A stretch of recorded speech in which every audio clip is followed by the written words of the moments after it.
Hello everyone. Back again with film recaps.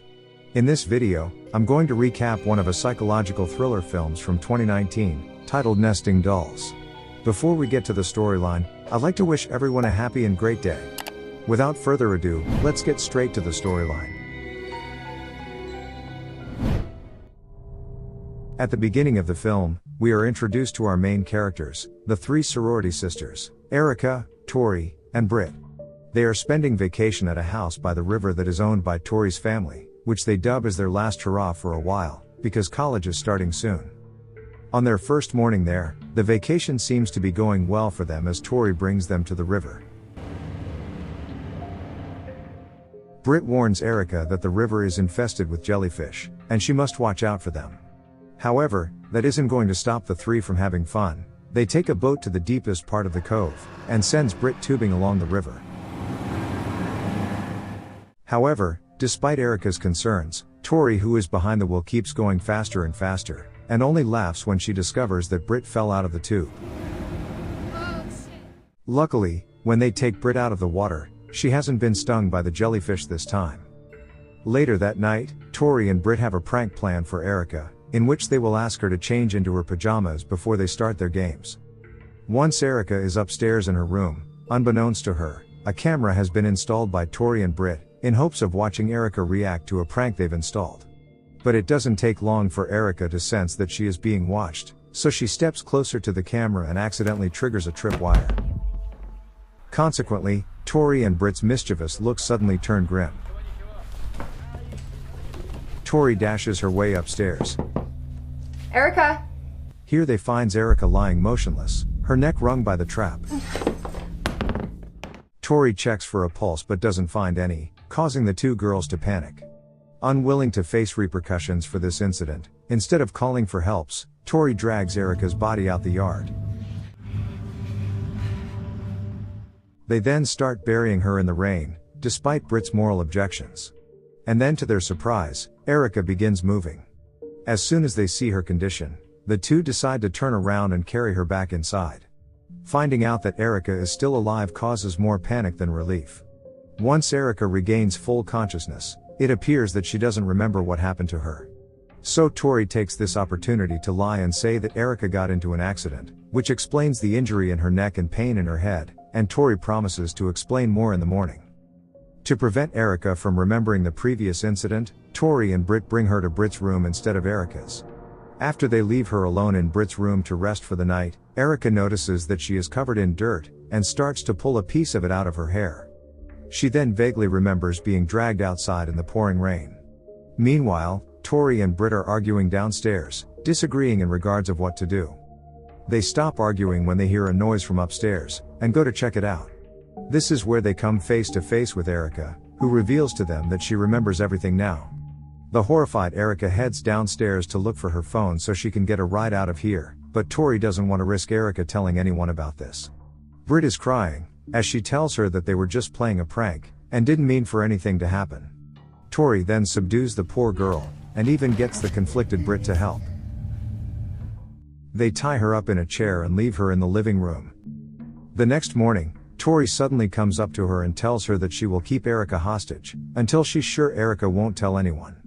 Not willing to resign to her fate, Erica voices that she would like to go to the bathroom, and tries escaping through the bathroom window when Britt, who is supposed to watch her, is not looking.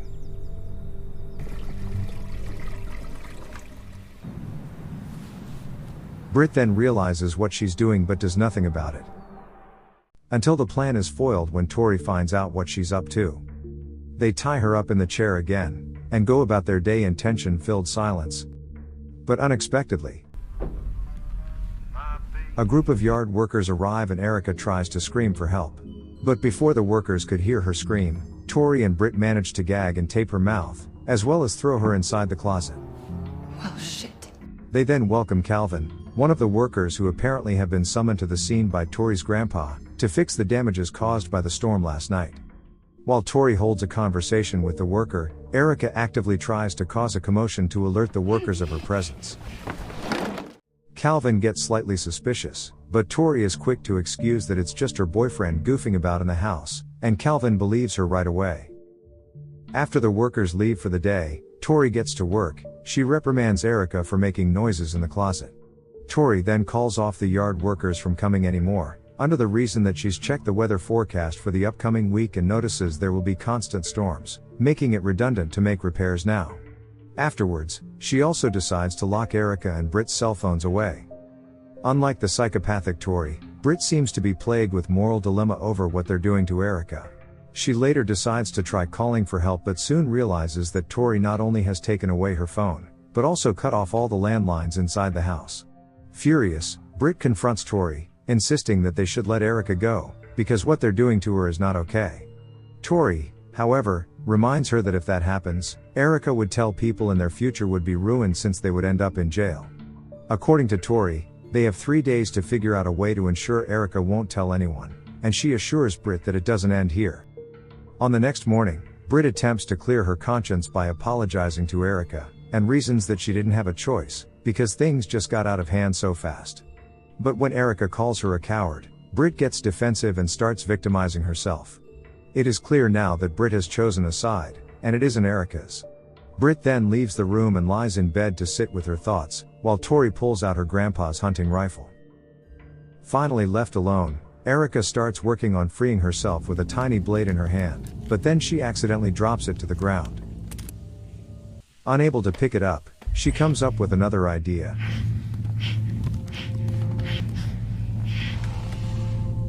She slowly drags herself to the nearest door, twists it open with her mouth. She plunges herself backwards, breaking the chair. Erica is finally able to free herself, ignoring the pain it caused, and begins running away.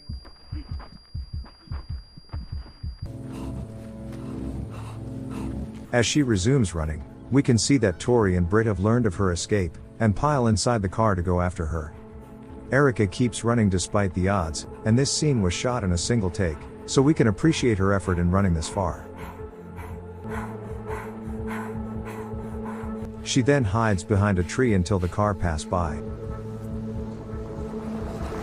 But it returns soon after and forces her to keep running.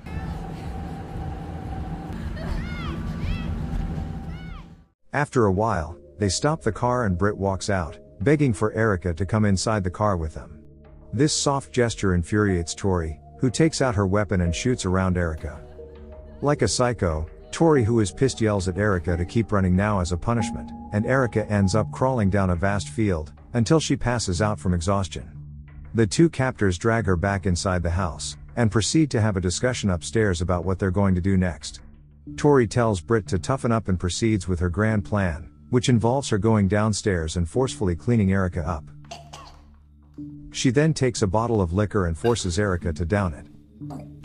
It's unclear what her plan is, but the drunk Tori begins playing some music and starts dancing around Erica, until she gets tired and sits down.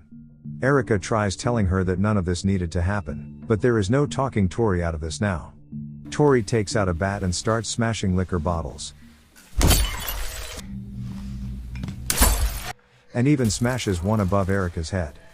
She then begins slapping Erica and proceeds to scream at her, during which Erica screams back. Tori then touches her thigh, as if she is about to do something more, but then decides against it when she realizes Erica is on her period and leaves. Britt doesn't go downstairs to check the damages until the next morning, but when she does, she decides Tori has gone too far when she sees how bad Erica's condition is. Britt then confronts Tori, and tells her she's had enough of what Tori did. Hearing this, Tori tells Britt that she just tested Erica, and reveals that Britt was the one who came up with the idea for the trap, and that she had only been covering for Britt. Britt again tells Tori that Tori was the one who dragged her downstairs, which shows that they are both to blame from the beginning. Britt then ready to walk out of the house, but Erica stops her and begs her to put a stop to Tori before it's too late. According to her, Tori will eventually kill Erica, and Britt will be the next victim. As Britt ruminates on what to do by the pier, the unhinged Tori bangs her head against the wall, before getting ready for what she is about to do next. Meanwhile outside, Britt attempts to end her life by jumping off the pier, hoping the jellyfish would sting her to death. Tori goes downstairs and begins hitting Erica in the head, hoping she would get an amnesia, while Erica begs for her to stop. Back to Britt, as it turns out, she makes it out alive. Britt, who is now given a second chance, has decided that she is not going to waste it. She faces off against Tori, and the two end up in a violent scuffle. Britt smashes a bottle against her knee, and Tori falls on top of smashed glass pieces. When Britt is only a step away from killing her, Tori tries convincing her to once again work together, because they only have tonight until Tori's family shows up at the house to check things out.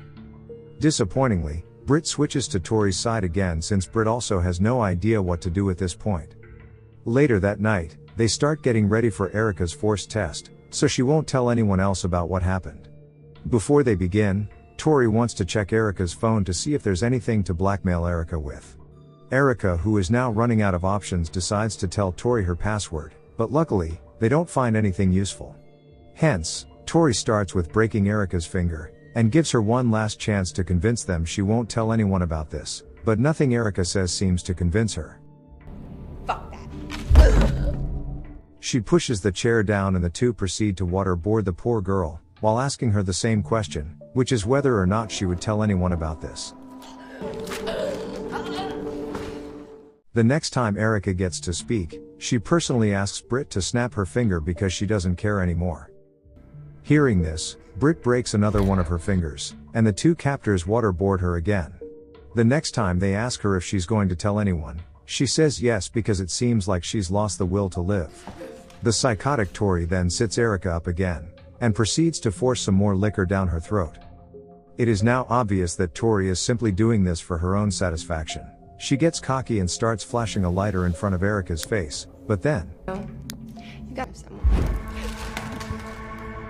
Erica blows the fire with her liquor-filled mouth, triggering the automatic fire alarm, which immediately summons the fire department to the scene. Tori panics and immediately goes to shut it off. Because it's probably too late to cover their asses, Tori and Britt get ready to take Erica to the boat, but then unexpectedly, a vehicle pulls up at the house, prompting the two captors to hide.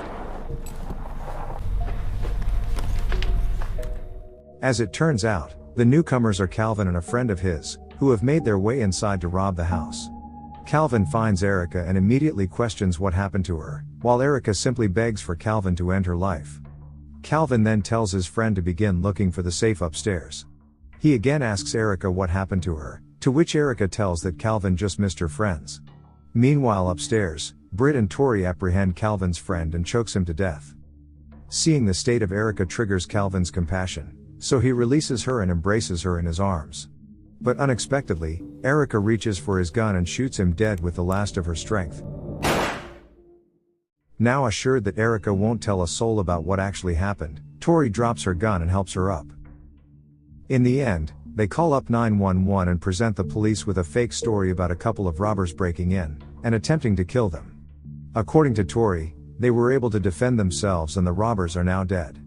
Afterwards, they clean themselves up and peacefully head back to their sorority house.